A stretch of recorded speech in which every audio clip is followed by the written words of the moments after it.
Resident Coordinator, United Nations System in Kenya, Daktari Stephen Jackson, angalau pia aweze kuzungumza kwa kifupi. Karibu sana daktari.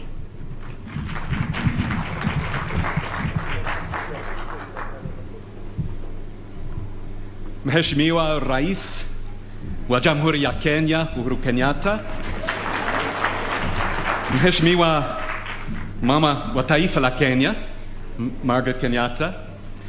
Mheshimiwa Mama wa Taifa la Rwanda, Janet Kagame. Mwiriwe, murakaza neza.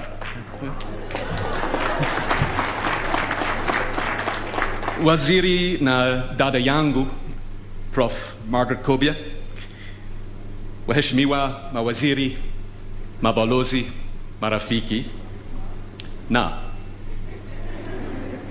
oye, wakina mama.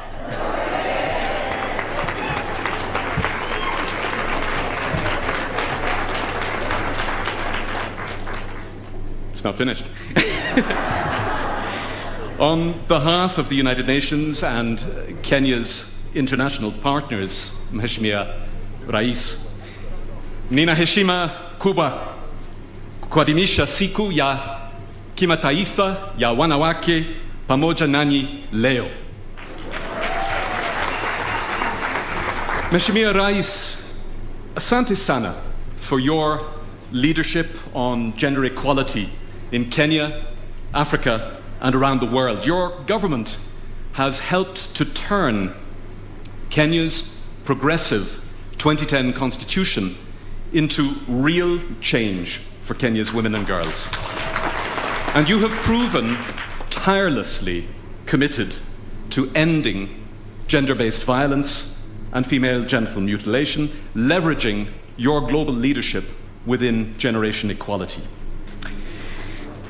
Please. Makofi sana. And you've entrusted women with the highest responsibilities. The first female Cabinet Secretary of Defence, the first female Chief Justice.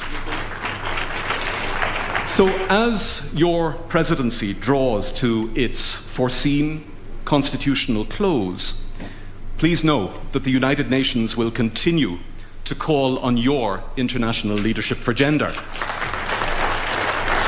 And we have no doubts that you will answer our call. But, Mheshimiwa Rais, if we had any doubts that you would answer our call, we know where to turn. Because we count on your remarkable First Lady for her leadership and to remind you. So, hongera sana Mama wa Taifa for your leadership in reducing maternal and child deaths through the Beyond Zero campaign. And hongera tena for the launch today of the Margaret Kenyatta Institute for Gender and Social Development. This Institute of Global Excellence shows massive promise to promote, and I quote, a healthy, prosperous and just society. And it'll be our privilege to work with that centre and with you. Thank you. Asante. Waheshimiwa marafiki, this year's global theme is Gender Equality Today for a Sustainable Tomorrow.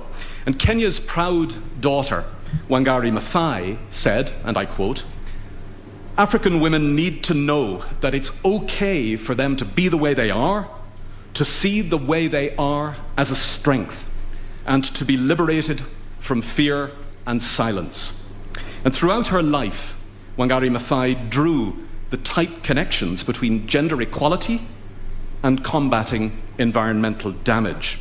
Why? Because women are fearless protectors, inherent stewards.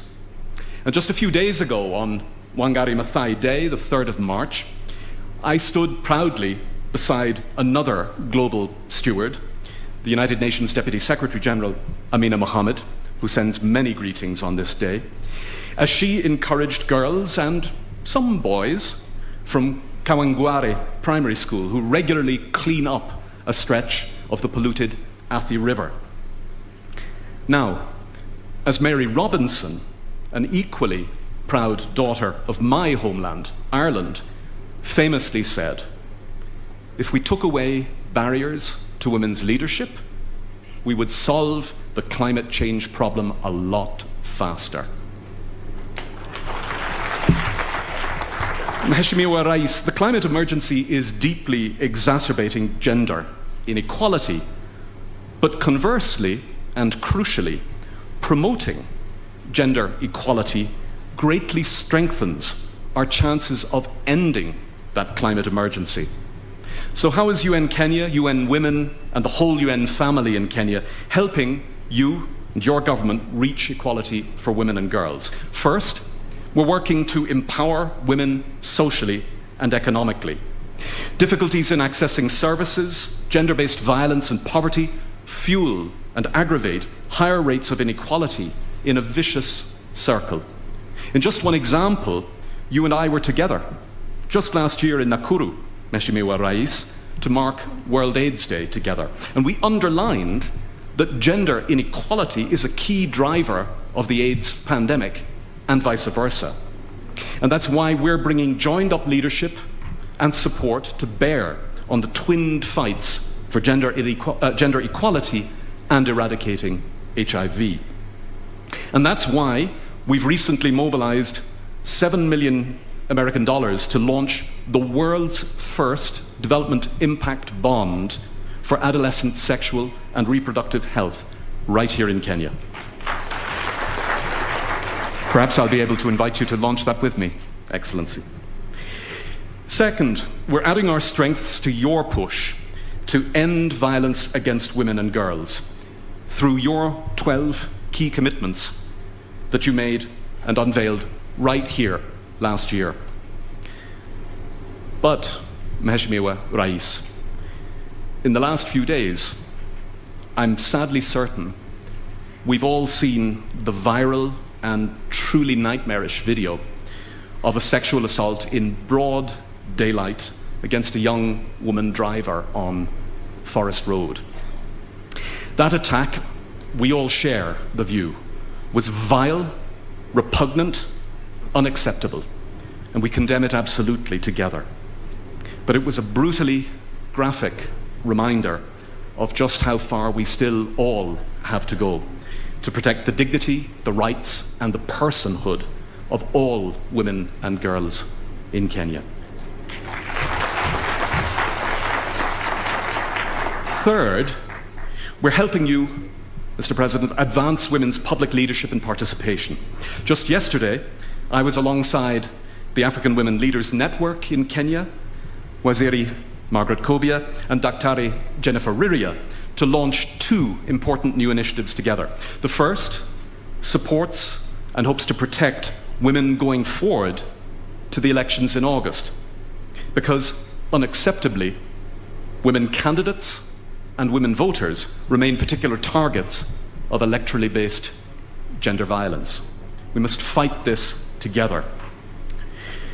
The number of women representatives in government has improved on your watch, Mheshimiwa Rais, so hongera sana, but it still does, we know, remain low in comparison to our neighbours across East Africa, particularly in your country, Madam First Lady, and hongera sana we say in Swahili. So, Mr. President, we count on your leadership to realise the constitutional two-thirds gender principle. It's so fundamental. It's so fundamental for women to be able to claim their rightful place and leadership in Kenya. Na kumbukeni marafiki, mwezi Agosti, chagua mama.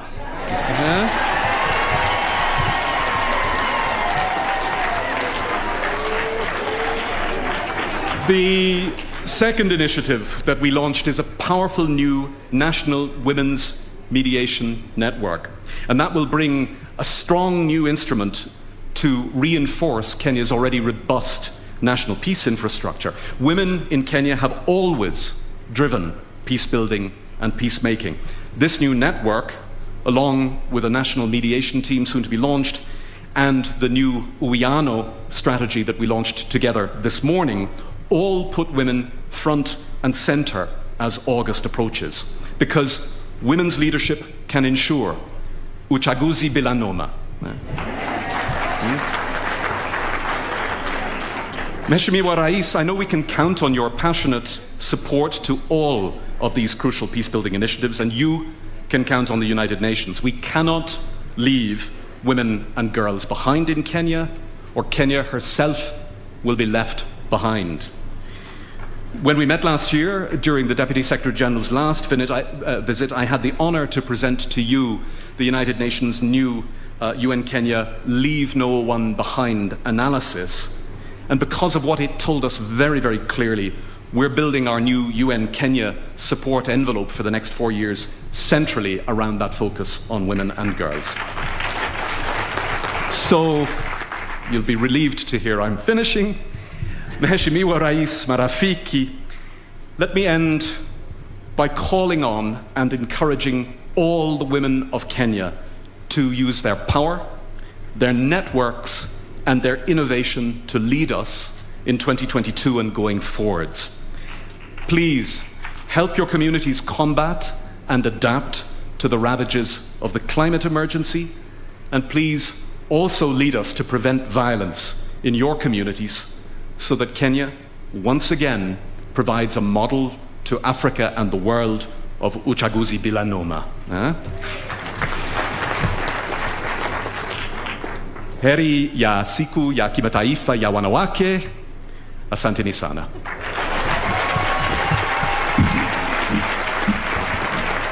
Asanti sana Daktari.